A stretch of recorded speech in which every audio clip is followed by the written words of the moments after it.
Nous devons quitter la ville dans les plus brefs délais sans savoir où aller. J'écris des lettres à plusieurs de mes amis. Ils me répondent avec des paroles de réconfort, des vœux et des regrets. L'un d'eux, qui me témoignait une chaleureuse amitié, ne répond même pas à ma lettre. Le salut est venu du pasteur de l'église de Charmes, où j'avais connu Roland Lénart. Depuis sa démobilisation, le pasteur avait été nommé pasteur à Tence.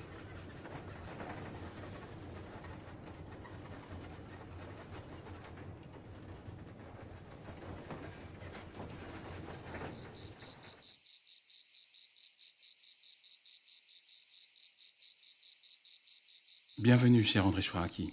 Bienvenue, chère madame. Nous vous attendions. Cher ami, merci de votre accueil. Voici le docteur Paul Héritier qui veut bien vous prêter sa maison. Bienvenue à Chaumarge. Cette maison est à votre disposition. Nous y venons seulement l'été, mais nous trouverons une autre solution pour nos vacances l'an prochain. Et si nécessaire, jusqu'à la fin de la guerre. Vous pourrez faire de ce lieu ce que vous voudrez pour vous et pour toutes les activités que vous voudrez y organiser. Nous sommes de cœur avec vous dans votre résistance à la persécution. Bien entendu, vous n'aurez rien à payer pour votre séjour. Vous verrez demain matin, c'est une maison très modeste avec son étable et son petit jardin potager. Et l'air du plateau est réputé pour sa qualité. Ce sera excellent pour les poumons de votre compagne. La maison, très modeste, nous parut être un palais des 1001 nuits, où Colette et moi allions vivre, au sein de l'universelle tragédie, les années les plus heureuses et les plus fécondes de notre vie commune.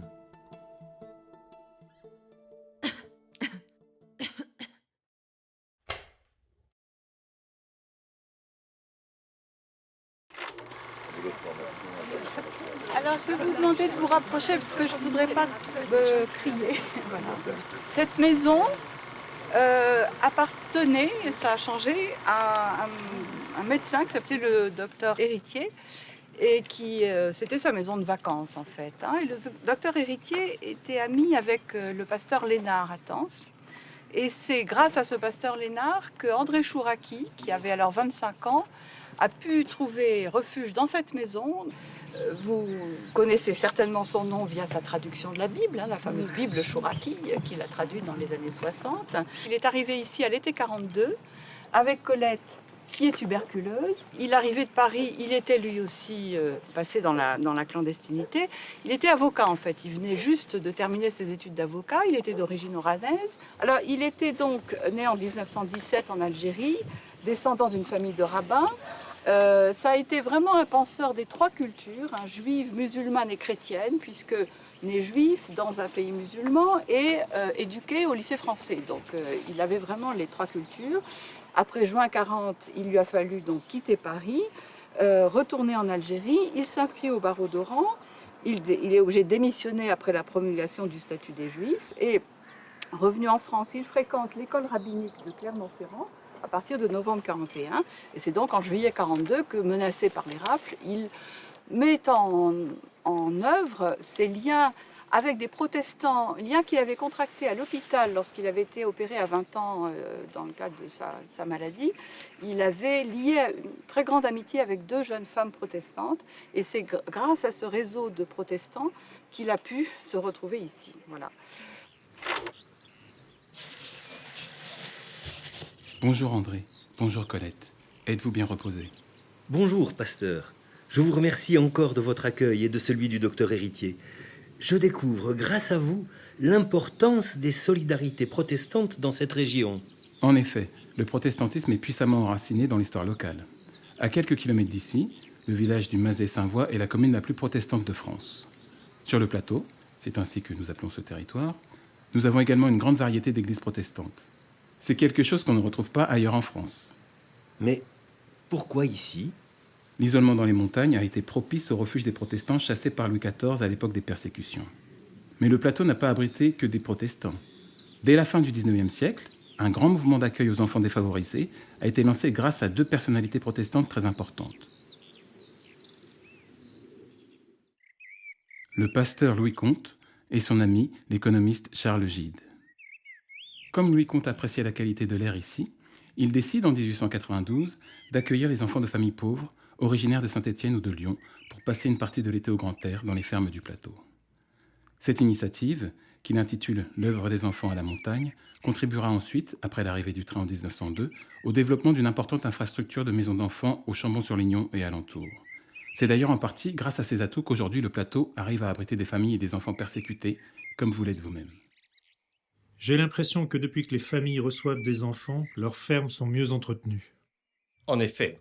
Et je voudrais ajouter que la qualité des produits laitiers a été améliorée depuis. Si c'est un économiste qui le dit, alors...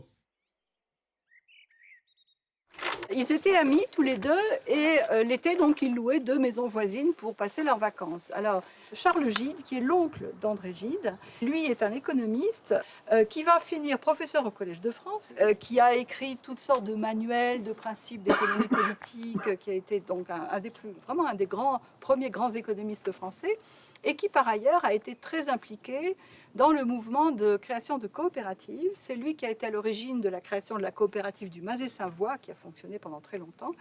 Et donc, ça a été lui aussi quelqu'un de très impliqué, disons, dans des mouvements politico-sociaux qui, là aussi, sont typiques d'une certaine forme d'engagement protestant.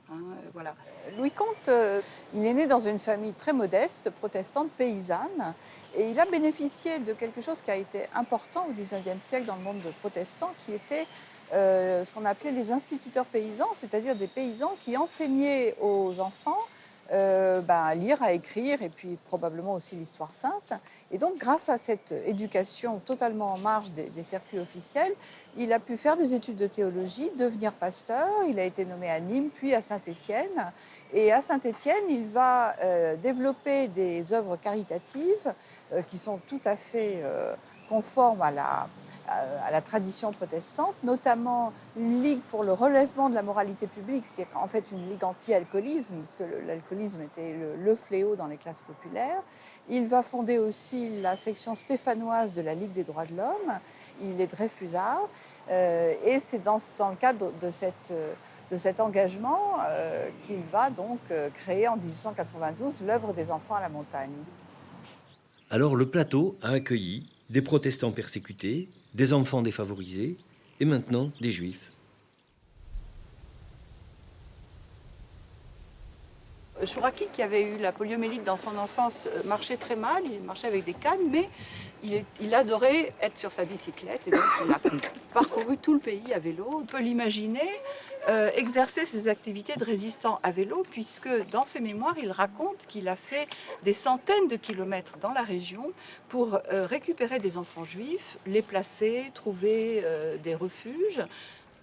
On m'envoyait des bibles ou des livres de prière que je devais placer dans la région. Parmi les réseaux de résistants, on avait des codes pour assurer le secret de nos communications. Les pasteurs Lénart, Trocmé, Theiss, d'autres encore recevaient les juifs persécutés. Je me chargeais alors de les placer dans des maisons. L'accueil fut toujours et partout empressé, fraternel et efficace. Aucun enfant ne restera jamais sans aide. La population était à peu près unanimement dressée contre l'occupant. C'était un pays d'accès difficile pendant le long hiver et d'une topographie montagnarde si accidentée que des étrangers pouvaient difficilement s'y retrouver.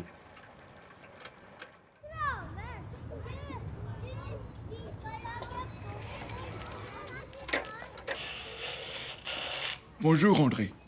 Voilà, ce petit David vient d'arriver aujourd'hui du camp de Cure. Il faudrait lui trouver une ferme qui accepterait de l'héberger. Pouvez-vous vous en occuper ? Entendu, pasteur.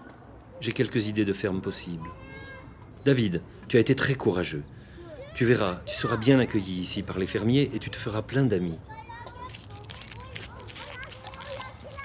Ses parents ont été arrêtés devant ses yeux, lors de la rafle du Veldiv il y a 3 mois. Heureusement, il a pu se cacher et la concierge l'a sauvé. Ensuite, elle a pu le confier à l'OSE, qui nous l'a adressé. Pauvre enfant.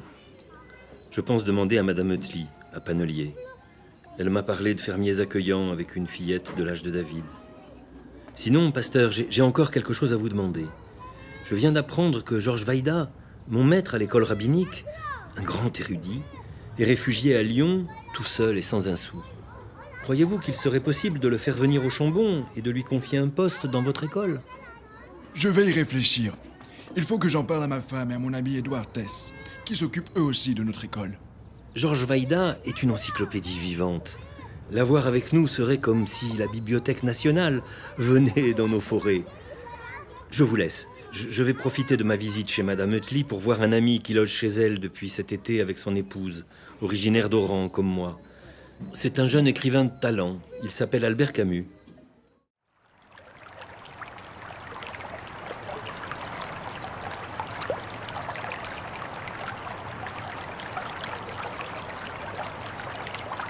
Quand une guerre éclate, les gens disent « ça ne durera pas, c'est trop bête ». Et sans doute une guerre est certainement trop bête. Mais cela n'empêche pas de durer. La bêtise insiste toujours. La bêtise insiste toujours, mais on a du mal à croire au fléau. La bêtise insiste toujours. On s'en apercevrait si l'on regardait mieux le monde. La bêtise insiste toujours. On s'en apercevrait si l'on ne pensait pas toujours à soi.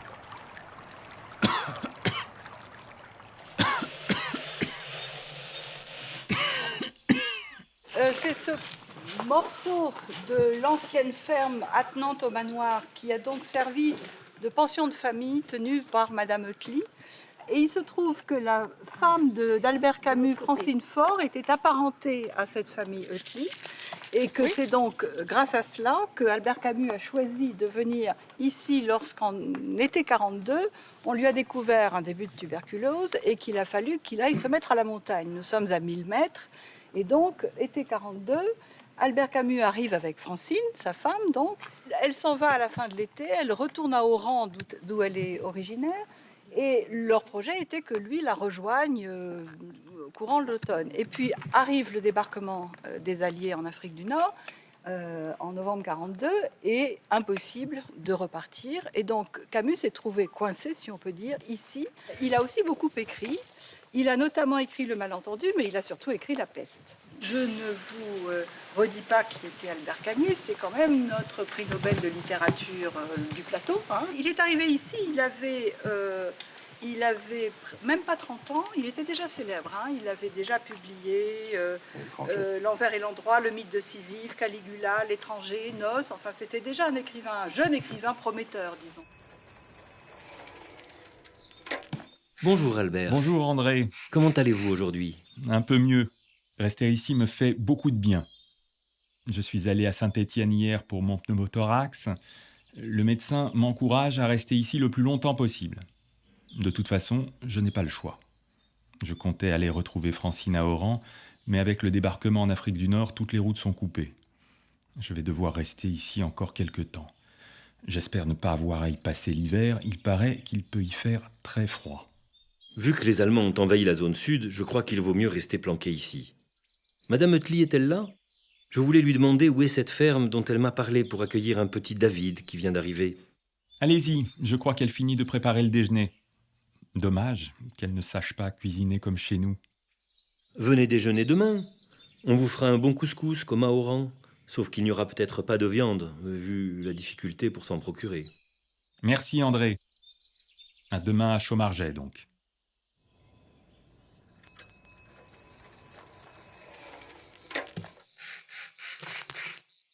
Va à Saint-Agrève. Un homme a besoin de fausses cartes d'identité et de fausses cartes d'alimentation pour continuer à vivre dans la clandestinité. Il s'appelle Jules Isaac. J'étais alors lié avec des faussaires héroïques qui fabriquaient les faux papiers nécessaires à la vie clandestine. J'allais immédiatement voir Jules Isaac. J'avais appris l'histoire dans ses manuels, 7 années durant, au temps de mes études secondaires. Pour moi, il était davantage qu'un homme, une institution.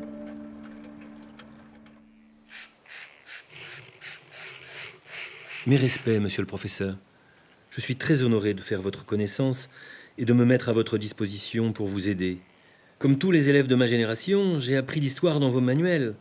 Les fameux Mallet et Isaac ont fait mon éducation. Mais vous n'êtes pas devenu historien? Non, je ne suis qu'un modeste avocat. Mais à Paris, j'ai pu suivre les cours de l'école rabbinique et je suis hébraïsant. Ah, je vous envie.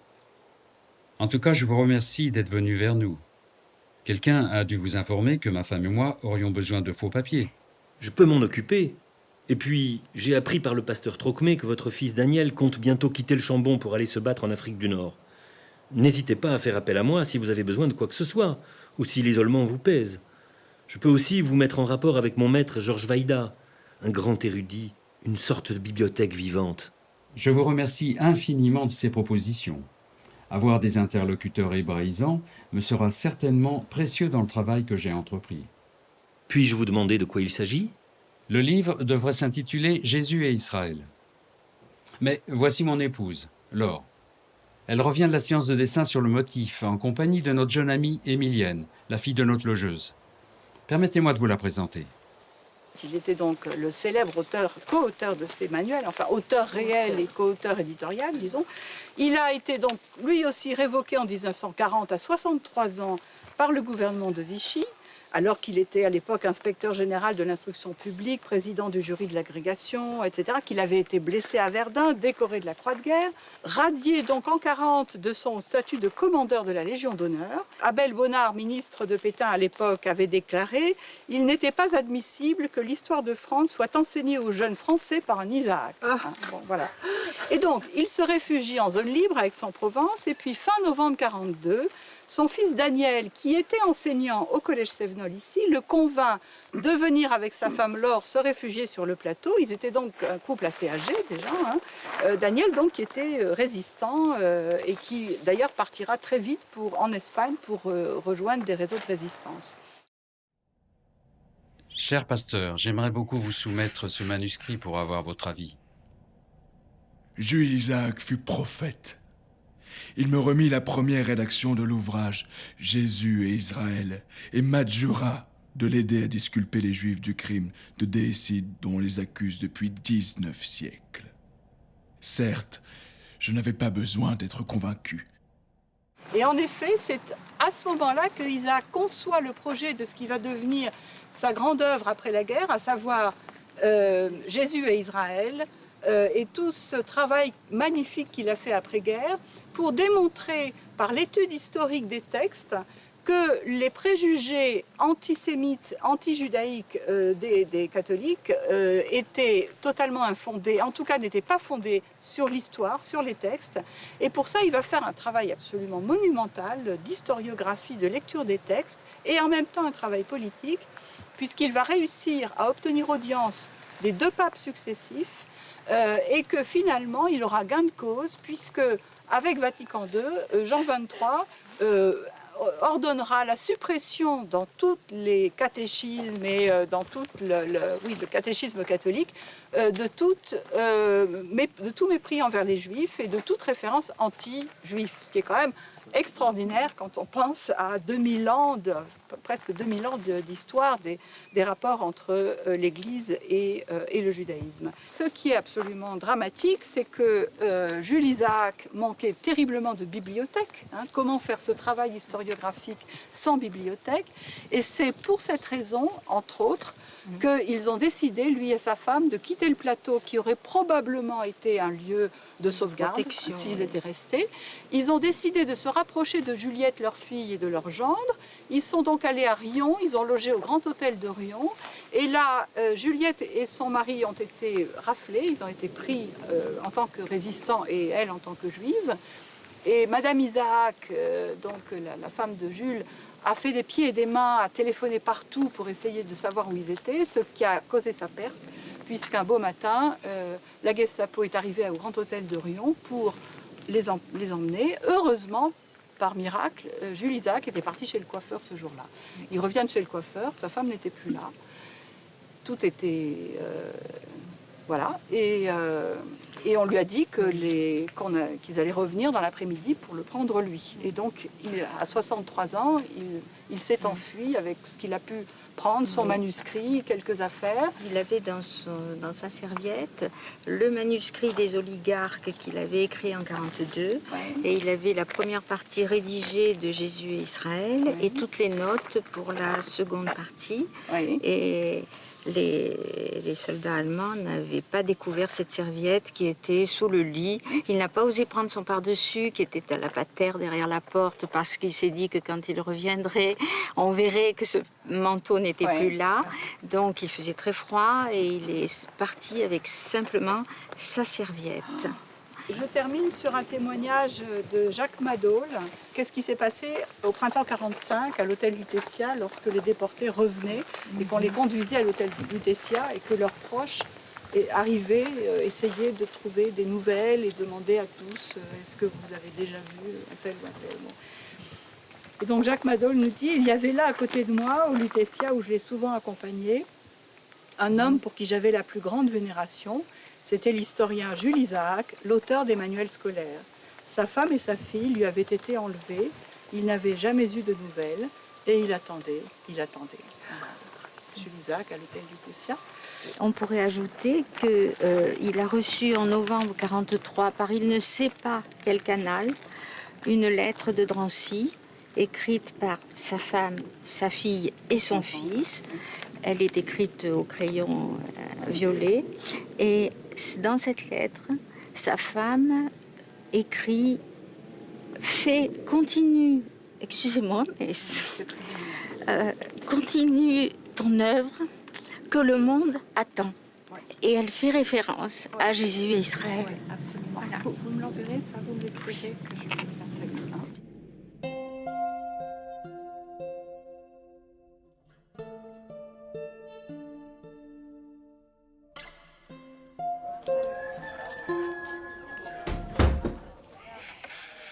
Excusez-moi, monsieur. Vous êtes bien Georges Vaida, n'est-ce pas?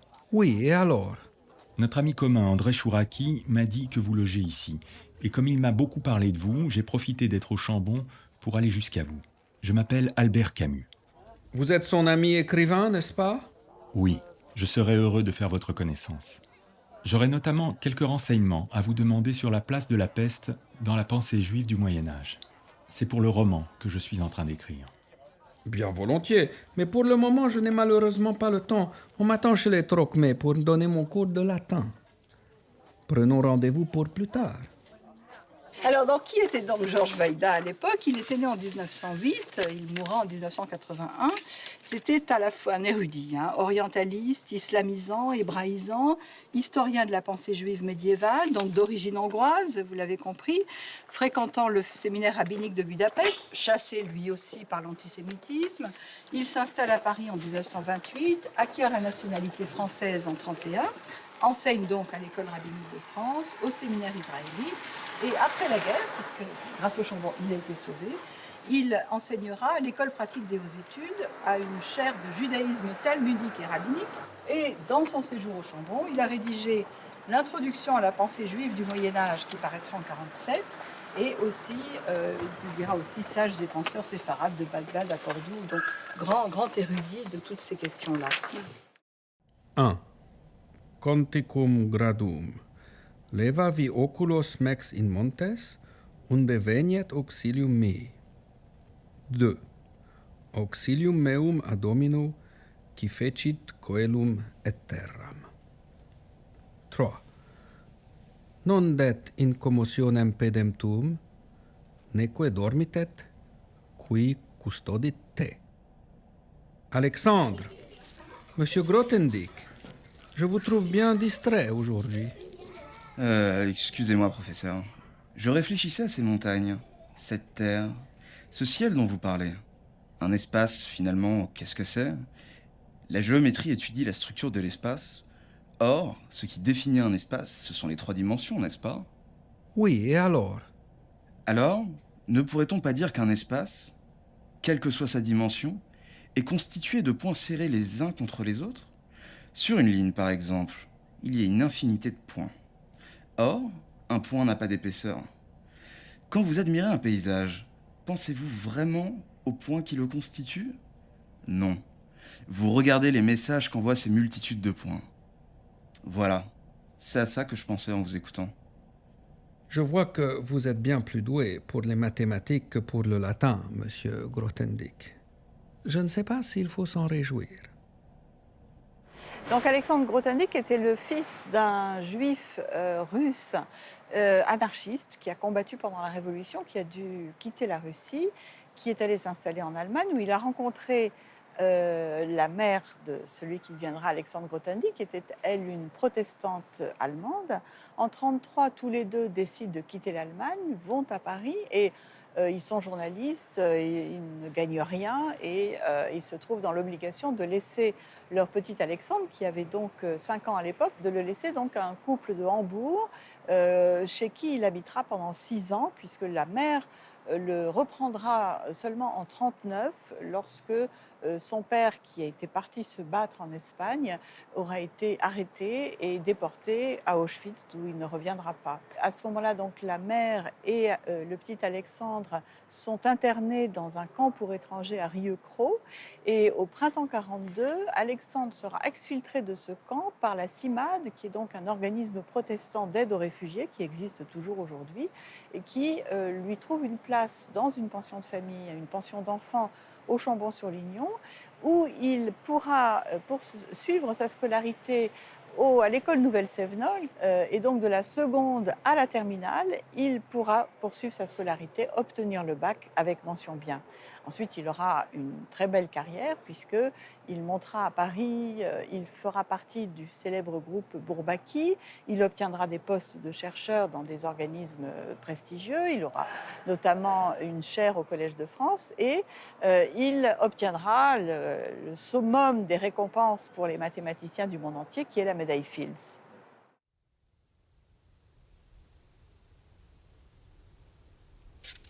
Bonjour Georges. Salut. Comment ça se passe à Istor? Toujours pas débarrassé de la neige? On a quand même passé un hiver terrible, non? Ouais, surtout pour toi André qui vient de la Méditerranée. Mais bon, je viens t'annoncer une bonne nouvelle. Jacob Gordin, le grand érudit, vient nous rejoindre avec son épouse. Ils étaient comme nous à Moissac. Il a décidé de nous donner des leçons sur la pensée juive. Tu sais, certains d'entre nous sont athées, d'autres connaissent les prières, mais pas l'histoire du judaïsme. Tu serais d'accord pour te joindre à nous? Évidemment. Et je pourrais même en parler à Vaïda. Tu sais qu'il a été mon maître à l'école rabbinique. Ah oui? Je pense qu'il serait heureux d'assister Gordin. Excellent. Viens nous voir à Istor, dès que tu pourras. Nous sommes ici dans la ferme d'Istor, avec l'amabilité des héritiers des fourniers. Les fourniers étaient les paysans donc, qui ont hébergé pendant la guerre un certain nombre de juifs qui se sont intitulés eux-mêmes membres de l'école des prophètes. Je vous lis juste le témoignage de Pauline Jacon, qui est l'arrière-petite-fille de Henri et Lydie Fournier. En 1943, les enfants de la colonie de Moissac, qui vivaient quasiment au vu et au su de toute la population, et donc la colonie, c'était une colonie fondée par les éclaireurs israélites de France, et notamment ce qu'on appelait la 6e, c'est-à-dire la branche clandestine des EI. Et donc, les enfants de la colonie de Moissac, qui vivaient quasiment au vu et au su de toute la population, ont été cachés dans des familles ou des couvents, parfois dans le but de les envoyer se réfugier en Suisse. Le petit groupe des jeunes moniteurs a alors comme alternative de s'engager dans la résistance ou de suivre les enfants. Ils sont sous la direction de Georges Lévit, le père d'Agnès, donc, et ont pour but de réfléchir aux sources du judaïsme de façon spirituelle et intellectuelle. Ils étudient la Torah et pratiquent leur religion dans le bâtiment qui était à l'époque la grange, donc là-haut. Mon grand-père... Non, c'est dans ce bâtiment qu'ils travaillaient. Ils habitaient là-haut. Ils habitaient par derrière, voilà. On avait été voir dans la grange. D'accord. Et ils travaillaient ici. Ils travaillaient ici, oui. C'est ça. Voilà, mais c'était deux bâtiments. Vraiment délabré, il n'y avait pas de chauffage. Oui, j'imagine. Salut camarades. Salut Georges. Qu'est-ce qui fait froid dans ce pays? On est déjà en avril et il neige encore. Et en fait, les gars, Madame Fournier nous a fourni des manteaux d'hiver. Ah, super calembour. Ce qui est extraordinaire, c'est que tous ces juifs avaient chacun un rapport au judaïsme totalement différent. Et c'est comme si Istor était une sorte de métonymie du monde juif, puisqu'on avait des juifs assimilés, des juifs pas du tout juifs, des juifs très juifs par la religion mais pas par la culture, des juifs très juifs par la culture mais pas par la religion. Voilà, c'est une sorte de conservatoire des rapports au judaïsme. Donc Georges Lévit a prêché le judaïsme sans jamais appliquer aucun des commandements pratiques, ni Shabbat, ni Pâques, ni Kippour. Pourquoi? C'est une question sans réponse. Il a 4 enfants et aucun ne pratique le judaïsme. Alors, qui était donc Georges Lévit? À l'époque, il avait 25 ans. Il était né en Ukraine. La famille avait quitté l'Ukraine en 1922 pour l'Allemagne. Je parle sous le contrôle d'Agnès. 21. Moi j'ai 22, mais tu me corrigeras, 21, d'accord.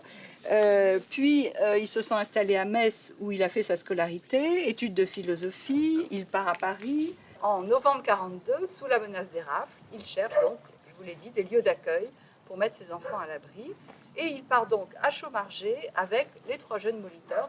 Et donc ses parents et l'un de ses frères sont arrêtés et déportés en février 43 et ne reviendront pas. Bon. Il a beaucoup traduit, des émissions de radio. Il s'est engagé avec Emmanuel Lévinas dans le comité préparatoire des colloques des intellectuels juifs de langue française. Et il a aussi dirigé la collection Aleph aux éditions de Minuit. Celui qui a transformé mes 2 compagnons, Élie Latté et Pierre l'Assimilé, en juifs religieux militants, ce fut Georges. Georges avait et a eu toute sa vie une force de transmission magnétique par des paroles et des atmosphères presque hypnotiques. On n'était pas endormis, loin de là. On se laissait absorber par ce qu'il disait et enseignait. En fait, c'est comme si on buvait ses paroles.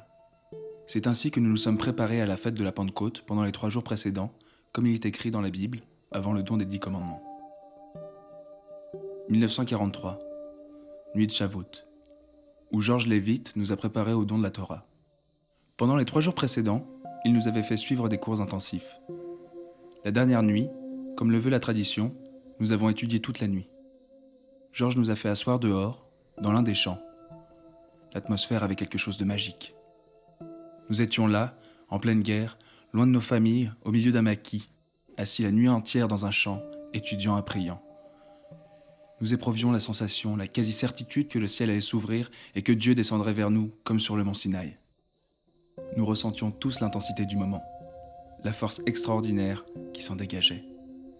C'était un événement spirituel tellement puissant comparé à nos vies de l'époque, au milieu des bombes et des alertes, que cela devint irréaliste. Au matin, Dieu n'était pas venu à nous. Nous nous sommes dit que peut-être nous ne nous étions pas assez préparés. 4 mois plus tard, en avril, 5 mois plus tard, arrive donc Jacob Gordin, qui lui était plus âgé. Il avait 47 ans à l'époque. Il était d'origine russe, né en Lettonie, alors dans une famille, là pour le coup, juive religieuse, très formée au Talmud, à la philosophie. Il avait été diplômé en 1915 de la faculté des langues orientales de Saint-Pétersbourg. Il prend part à la révolution russe et, comme Poliakov, comme Lévite, il s'exile pour l'Allemagne, en l'occurrence Berlin, en 1923. Il soutient une thèse sur les recherches sur la théorie du jugement infini, participe à l'Encyclopædia Judaica et évidemment en 1933, lui aussi doit s'exiler à nouveau, un 2e exil pour la France à cause de l'arrivée des nazis au pouvoir. Il s'installe à Paris, il enseigne à l'école rabbinique de France et écrit pour différentes revues juives. Il devient bibliothécaire de l'Alliance israélite universelle où il rencontre Emmanuel Lévinas qui deviendra son élève. Et en juin 40, s'installe donc en Dordogne puis à Moissac avec femme et enfants. Et c'est là que donc ils doivent se mettre à l'abri eux aussi et rejoignent Georges Lévite et ses jeunes moniteurs. Bonjour, monsieur Gordin. Bienvenue sur le plateau. Je me suis permis de venir avec Georges Vaïda, dont vous connaissez certainement au moins le nom, et avec un nouvel ami, Léon Poliakov. Il vient de prendre un logement à Tens. Mes respects, monsieur Gordin. André me dit que vous vous proposez de nous donner des cours de judaïsme. Un peu comme une yeshiva, en somme. C'est notre école des prophètes. Jacob Gordin était un penseur juif dont j'avais entendu parler, aussi bien par Alexandre Kojève que par mon beau-frère Jacques, qui l'aimait beaucoup. Comme le disait Kojève, ce juif philosophe avait fini par devenir un philosophe juif. Formé à Saint-Pétersbourg où j'étais né, c'est à travers ses études orientalistes qu'il avait redécouvert le Talmud. C'est ainsi qu'il devint un juif pratiquant, mais quelle différence avec le rabbin Schneerson et ses séminaristes. C'était un esprit d'une culture universelle. C'était aussi un homme timide et doux, mal armé pour lutter dans l'existence. J'apportais aux Gordines de la farine blanche et des œufs que je savais me procurer dans la région. Eux m'apportaient infiniment plus, des notions, enfin, sur ce qu'était véritablement le judaïsme. Alors, Léon Poliakov est né en Russie en 1910 dans une famille juive. La famille s'exile après la Révolution et se retrouve à Paris où il va faire des études de droit. Il va combattre pour la France en 39-40. Il va être fait prisonnier, il va réussir à s'évader du camp de prisonniers. Et là, il va se retrouver à Marseille où il va s'intégrer dans un réseau de résistance qui l'amènera à Saint-Étienne, d'où il découvrira le plateau et notamment le petit village, le village de Tence où il va louer un appartement de avril à août 44. Donc en fait, il passera les derniers mois de la guerre tout en continuant ses activités de résistance. Il les passera donc à Tence, où il pourra participer aux travaux de l'école des prophètes, qui était pas loin de là, près de Chaumargé, et où il dira après coup qu'il a découvert une sorte de conversion intellectuelle au judaïsme. Après la guerre, il va continuer le travail sur les archives qu'il avait commencé pendant la guerre. C'est à ce titre, d'ailleurs, qu'il va être invité à assister au procès de Nuremberg en 1945 et il va contribuer à la création du Centre de documentation juive contemporaine qui va lui permettre, évidemment, de continuer son travail aux archives. Il va donc découvrir, d'une certaine façon, une vocation d'historien qui va l'amener à écrire son grand ouvrage qui va faire sa célébrité quasi internationale, un ouvrage qui s'appelle « Histoire de l'antisémitisme ». Il obtiendra un poste à l'École des hautes études en sciences sociales et va donc devenir un historien extrêmement reconnu.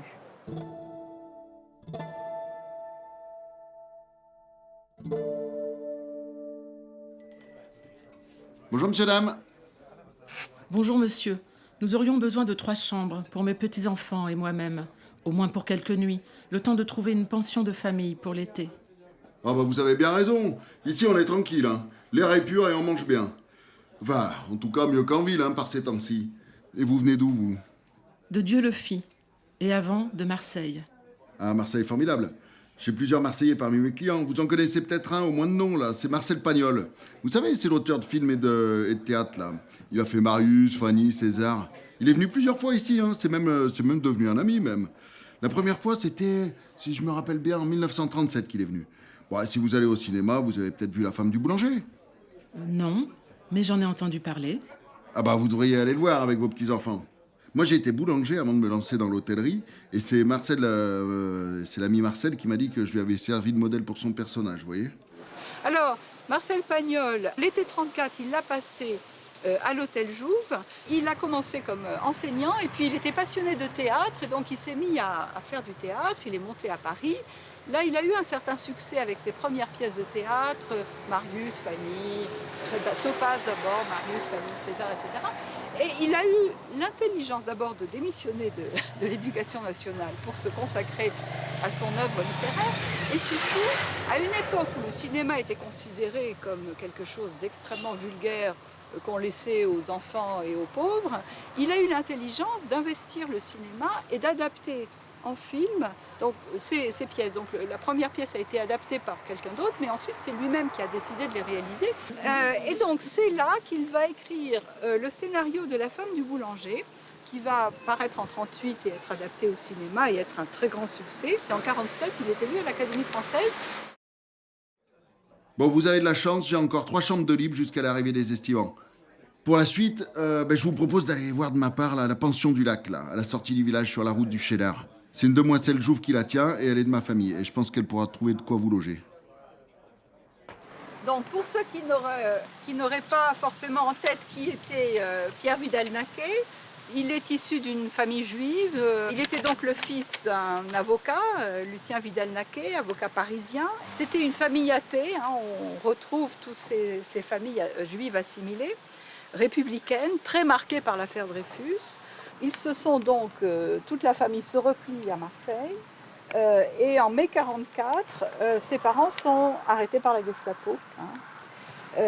Les 2 frères sont hébergés par des professeurs, hein, hébergement de fortune, c'est ce qu'il raconte en tout cas dans ses mémoires. Puis ils se replient à Dieulefit où la famille possède une maison et ils passent là 2 mois à Dieulefit jusqu'à ce que des menaces de rafle les poussent à se réfugier à Saint-Agrève où a été déjà réfugiée une partie de la famille et donc ils rejoignent et qui va attendre en vain le retour de ses parents, déportés à Auschwitz, et il ne saura qu'un an plus tard, à l'automne 1945, qu'il peut renoncer à l'espoir de les revoir, puisque c'est à ce moment-là qu'on aura la certitude, en tout cas, sans avoir la preuve, mais la certitude qu'ils ne reviendront pas. Voilà, et ensuite, donc, magnifique carrière d'historien, marié en 1952, 3 enfants, dont un présent ici. Et voilà, je crois que je peux m'arrêter là. André Chouraki, après la guerre, il s'est retrouvé à Paris et il a fait une sorte d'épisode psychotique parce qu'il a découvert des camps. A été pour lui un tel choc qu'il raconte qu'il a erré pendant des mois en guenilles dans les rues de Paris, sachant plus où il était. Enfin bon, il s'en est bien sorti, mais ça a été difficile. Il a passé son doctorat de droit. Il est devenu délégué permanent de l'Alliance israélite universelle. Il a été le conseiller du président d'Israël, Ben Gurion. Il a été maire adjoint de Jérusalem en 1965. Il a acquis la double nationalité israélienne et française. Et c'est donc dans son autobiographie « L'amour fort comme la mort » publiée en 1990 que j'ai puisé tous les merveilleux détails qu'il peut donner. Soyez le bienvenu, monsieur Ricoeur. Nous sommes ravis de vous avoir parmi nous. Je vous remercie de votre accueil, monsieur le pasteur. Je suis moi-même très heureux que mon premier poste d'enseignant soit sur le plateau, cette terre si chère au cœur des protestants. Où êtes-vous logé ? Nous avons trouvé un logement très convenable à la sortie de Chambon, sur la route de Tens. Ma femme et mes 3 enfants s'y plaisent beaucoup. Et puis les paysages sont superbes. Comme disait Rilke, être ici est une splendeur. Surtout à présent que cette guerre est enfin terminée. Et que tous nos réfugiés ont pu retrouver une vie normale. Enfin presque. Vous-même, vous avez passé la guerre prisonnier dans un stalag, à ce qu'on m'a dit, n'est-ce pas ? Oui, 4 ans sans voir ma femme ni mes enfants. Mais ce que j'ai vécu n'est rien à côté de ce qu'ont dû subir nos compatriotes juifs. Camps de concentration, camps d'extermination, meurtres de masse. J'ai du mal à croire ce qu'on nous dit. Et si tout cela est vrai, comment ne pas se poser la question du pourquoi de ce mal absolu ? Eh bien voilà, professeur, une question que vous pourriez aborder en cours de philosophie, n'est-ce pas ? Paul Ricoeur, qui était né en 1913, exactement la même année que Camus, a été fait prisonnier en 1940 et a passé toute la guerre en captivité, dans un stalag, où il a d'ailleurs pu traduire les idées de Husserl, enfin en tout cas une grande partie. Il était déjà marié, il avait déjà 2 enfants, et quand il a été sorti du camp, il a donc demandé une affectation et on lui a proposé, ou il a demandé, en tout cas il a fait en sorte que ce soit ici au Collège Sevenol, malgré, dit-on, des salaires extrêmement faibles, qui étaient les salaires des enseignants du collège étaient calés sur les salaires des pasteurs, ce qui veut dire que c'était pas très bien payé. Mais je suppose que pour son premier poste, il était très content d'être en pays protestant, parce que lui-même était protestant. Ce sera juste une étape, évidemment, dans sa carrière. Il va y rester 3 ans, de 1945 à 1948. Paul Ricoeur, donc, qui est un des grands philosophes français du XXe siècle, il a vraiment fait une ouverture assez fondamentale dans la philosophie. Je vous cite juste quelques-uns de ses ouvrages: Histoire et vérité, de l'interprétation, la métaphore vive, Temps et récit, Soi-même comme un autre, Amour et justice, La mémoire, l'histoire, l'oubli, Parcours de la reconnaissance. Ce n'est qu'une petite sélection de ses œuvres.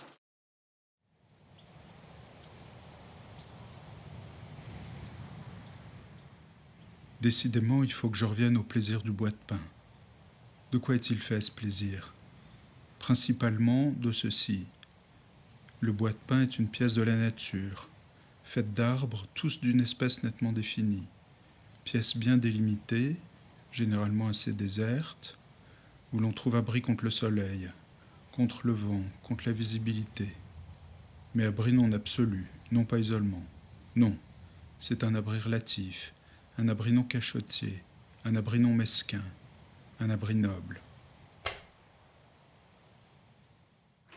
Francis Ponge est venu ici plusieurs fois en vacances. Alors, il était d'origine nîmoise, protestant, et il vient sur le plateau. Donc, à partir de 1925, grâce à son ami Charles Falck, ça c'est encore Armande qui me l'a appris, c'est au Chambon qu'il rencontre Odette Chabanel, qu'il épouse en 1931. Et ils y reviennent régulièrement, notamment donc après l'exode de 1940. Ici, il a écrit Le carnet du bois de pin, écrit en 1940 et qui ne sera publié qu'après la guerre en 1947. Et ce carnet du bois de pin est très important puisque c'est le texte par lequel il inaugure la publication des états successifs d'un poème. Et c'est un procédé qu'il va reprendre notamment avec un de ses livres les plus célèbres qui s'intitule La fabrique du pré, qui a été écrit en 1960 tout près d'ici à Champ-de-Grenouille, publié en 71. Non, Pas écrit ici, mais vu, admiré, conçu, et ensuite, travaillé. Disons que Champ-de-Grenouille a été le lieu d'inspiration de la fabrique du pré. Absolument. D'accord. Il a un travail poétique très particulier puisque il se situe entre prose et poésie. Il prend pour objet les objets triviaux, les objets du quotidien, une éponge, un savon, un galet, un pré. Et il vise la plus parfaite adéquation entre l'expression linguistique et le référent, c'est-à-dire entre la langue et l'objet.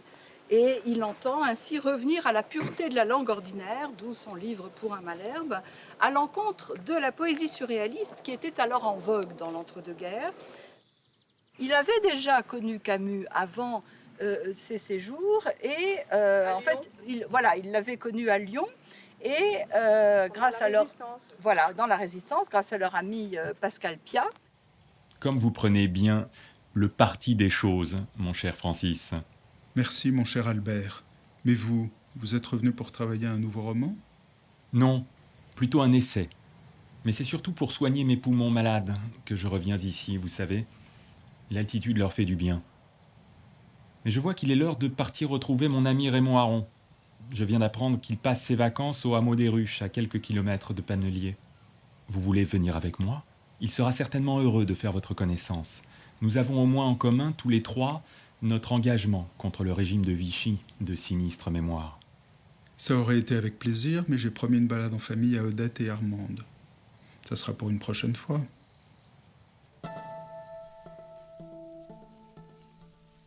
Je te dois un grand merci, cher Georges, de nous avoir trouvé cet appartement pour l'été. Suzanne et les filles sont absolument ravies de profiter du bon air et de la rivière. Et moi, je peux travailler tranquillement. En quelques semaines, j'ai pu presque terminer mon livre. Comment comptes-tu l'intituler? Je crois que ce sera « Les guerres en chaîne ». Qu'en penses-tu? Excellent, ça dit bien ce dont il y a question. Cette guerre terrible que nous venons de vivre et à laquelle s'enchaîne cette nouvelle menace de la guerre froide, c'est comme si nous devions ne jamais en finir avec l'affrontement entre les nations. Quelle terrible première moitié de siècle nous aurons vécu décidément. Et donc, après la guerre, Raymond Aron cherchait un lieu de villégiature pour sa femme et ses deux filles, et lui-même. Et donc, Canguilhem lui a dit, écoute, viens sur le plateau, je te trouverai quelque chose. Et il lui a trouvé donc cet étage. Et vous retrouvez toujours l'escalier de derrière qui permettait l'accès pour des estivants. Il était juif, originaire d'une grande famille parisienne, mais une famille très assimilée. Et ce n'est pas parce qu'il était juif qu'il est venu sur le plateau, il ne s'est pas réfugié pendant la guerre. C'est simplement en raison donc de son amitié ancienne avec Canguilhem, et en tant qu'ex-normalien et en tant qu'ex-résistant. Entre philosophie, engagement politique, éditoriaux au Figaro, sociologue, vraiment une des plus grandes figures intellectuelles de cette seconde moitié du XXe siècle. Donc Georges Canguilhem, qui est né en 1904, qui est donc le contemporain et condisciple de Raymond Aron, on vient de voir l'histoire. Ça a été donc sa maison de vacances pendant depuis son mariage jusqu'à sa mort, puisqu'il a épousé une protestante qui avait donc hérité de cette très belle maison, et donc lui-même n'était pas protestant, il était à Castelnaudary, mais il a vécu dans cette ambiance extrêmement protestante pendant toute sa vie. Donc, comme Raymond Aron, il a été le condisciple, l'élève du philosophe Alain, le condisciple de Jean-Paul Sartre, Jean Cavaillès, etc. Et il n'est pas connu du grand public, mais pour les philosophes, Georges Canguilhem est une figure extrêmement importante de la philosophie française de la seconde moitié du XXe siècle.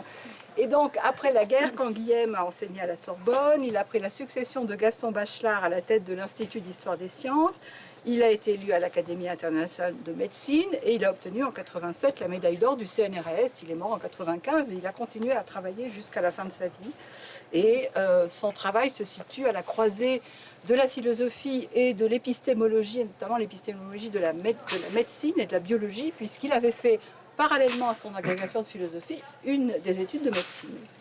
Études de médecine qui vont lui servir pendant la guerre, puisqu'il va s'engager dans la résistance, et il a installé un hôpital de campagne pour les maquisards, d'où l'usage de ces études médicales. On peut dire que c'était un intellectuel dans l'ombre, il n'aimait pas du tout la lumière, mais il a été extrêmement influent.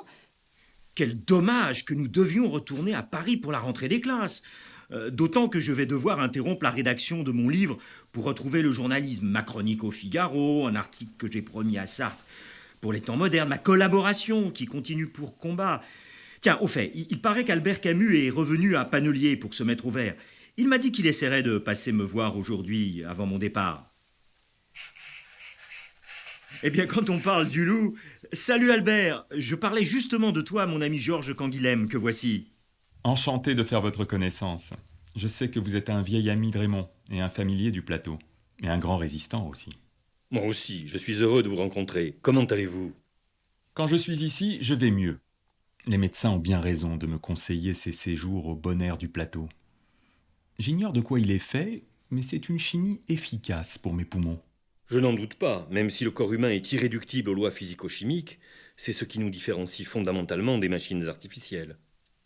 J'espère que toi aussi tu pourras revenir ici l'an prochain. Mes enfants étaient ravis de passer du temps avec tes filles. Et puis, je serais content de te présenter Gilbert Simondon, un de mes étudiants dont la famille est originaire des Mazos, tout près d'ici. Il est très brillant. Il prépare sa thèse sous ma direction. D'ailleurs, je me suis demandé si tu ne pourrais pas être à son jury. Il est encore jeune, mais je suis sûr qu'il a un bel avenir de philosophe. Décidément, le plateau est un vrai réservoir pour la philosophie française. Alors moi, Gilbert Simondon, j'en avais entendu parler dans mes recherches, dans différents séminaires, et je savais que c'est un philosophe qui est absolument pas connu du grand public, mais qui, pour certains philosophes, et notamment les spécialistes des techniques, est une sorte de phare, c'est la référence absolue. Ça a été vraiment, dans la France, encore une fois, la seconde moitié du XXe, l'inventeur, si on peut dire, d'une prise au sérieux philosophique de la question des techniques. Bon, avec notamment un livre célèbre, encore une fois, dans le milieu des philosophes spécialisés, qui s'appelle « Du mode d'existence des objets techniques », et qui est sa thèse donc soutenue en 1958, sous la direction de Vinecki, Georges Canguilhem, et avec au jury de Vinecki, Raymond Aron et Paul Ricoeur. Donc on a encore des fils qui se croisent. Saint-Étienne où est né Simondon. Et cette maison avait été construite par le grand-père, c'était donc une ferme. Et c'est là que toute la famille a passé toutes les vacances d'été. Et c'est là que Simondon a écrit l'essentiel de son œuvre, puisque comme il était universitaire, il écrivait l'été. Donc pendant la guerre, il était adolescent. Après la guerre, il a fait boursier, école normale supérieure, agrégation de philo, enfin le parcours absolument classique de l'ascension sociale sur 2 générations. Simondon a eu les postes les plus prestigieux. Il a été finalement nommé à la Sorbonne en 1963. Ça a été Il était directeur du laboratoire de psychologie générale. Voilà, et donc de l'université René Descartes. Voilà, et alors, ce qui est amusant, ce que m'a raconté sa fille, c'est qu'il s'était construit de ses mains, vu qu'il était très bricoleur. Hein, il avait installé des ateliers de technologie dans les digues. Et ici, il avait construit un peu plus loin une cabane où il se réfugiait pour écrire tranquillement. Il avait quand même 7 enfants. Sa femme était universitaire elle aussi. Et il avait même installé de ses mains un système de communication tellurique pour pouvoir être prévenu quand le repas était servi. Et donc, je ne sais pas comment ça marchait, mais avec des vibrations, voilà. Les liens entre Canguilhem et Simondon sont absolument avérés, et non pas tant, je pense, pour des raisons topographiques de proximité de leur maison d'été, mais pour des raisons intellectuelles, d'affinité philosophique. Et c'est ça qui est assez troublant, de voir comment des liens purement intellectuels se superposent à des liens topographiques. Voilà, ça fait partie aussi des petites magies de ce pays. Voilà.